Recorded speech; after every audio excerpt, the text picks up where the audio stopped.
Hey guys, Mike in the Woods here. Last weekend I did my range validation test with my DIY electric skateboard. The goal was to verify that I could do 50 kilometers in between charges in order to validate that I could do a total of 100 kilometers per day on a skatepacking trip. And it passed with flying colors. And this marks my final major test before I embark on some actual multi-night skatepacking trips for you guys. So subscribe if you haven't already, and let's dig into this a little bit.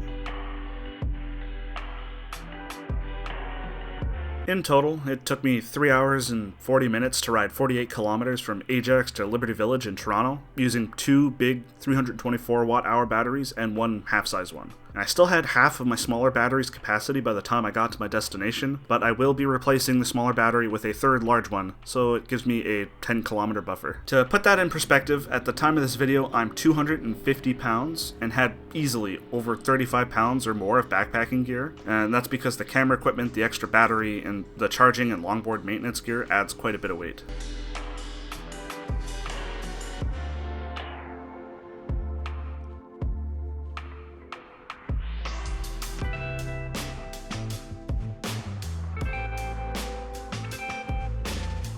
I did have a lot of sidewalk riding, red light and stop sign stops, and some hiking sections that slowed me down. I think if I had some open road and could just cruise at a consistent speed, I'd be able to cut that time down to like 3 hours, maybe even less. But nevertheless, this does completely validate my goal of up to 100 kilometers a day over the course of 14 hours, including charging stops. That's 3 hours to charge in the morning, the first 50-kilometer sprint, charge for another 3 hours, and then another 50-kilometer sprint. In best case scenarios where I just bolt down open road and cut the time down to 3 hours per 50 kilometers and can charge overnight, that time gets cut down to just 9 hours. I mean, sections of trips that have hiking segments like mud or rough gravel and other surfaces not so great for street wheels will cut into that time significantly, so I'll need to be careful how I plan my target daily distance.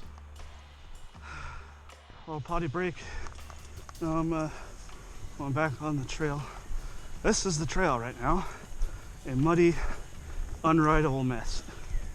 Thankfully, I've got maybe 200 more meters until I get back to a road and I can hop on the board again.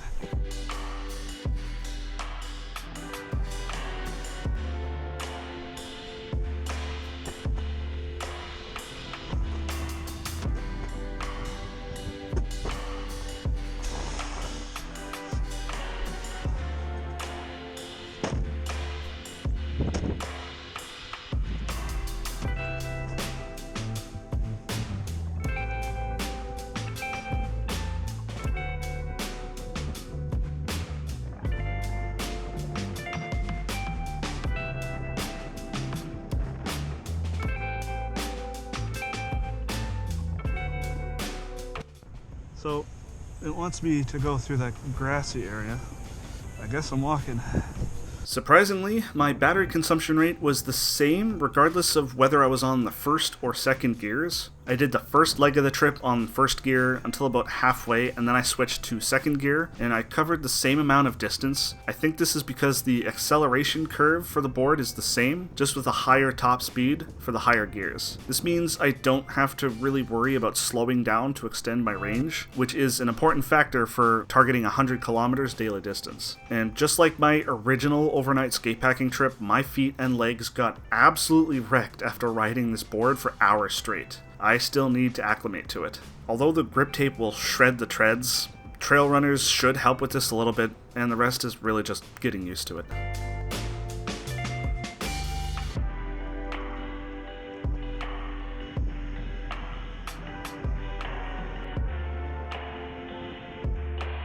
As for what's next, now that the major shakedown tests are out of the way, it's time to get some real skatepacking trips in. Next up on the docket, once pandemic restrictions are lifted, I have a 2-night, 300-kilometer trip that starts and ends at my front door. First night is at a campsite out near Bobcaygeon, and the second night is at a crummy motel in Coburg, and this will happen in hopefully a month's time. If you're curious about my board builds, I'll leave some links in the description. It's basically an own-board W2 kit strapped to a loaded Bangor V2 with a top-mounted battery case for hot swapping them on the fly. If you're new to the channel, I combine fun, futuristic technology with traditional outdoors experiences. Check out my other videos and consider subscribing if that's your thing. I'll see you next video.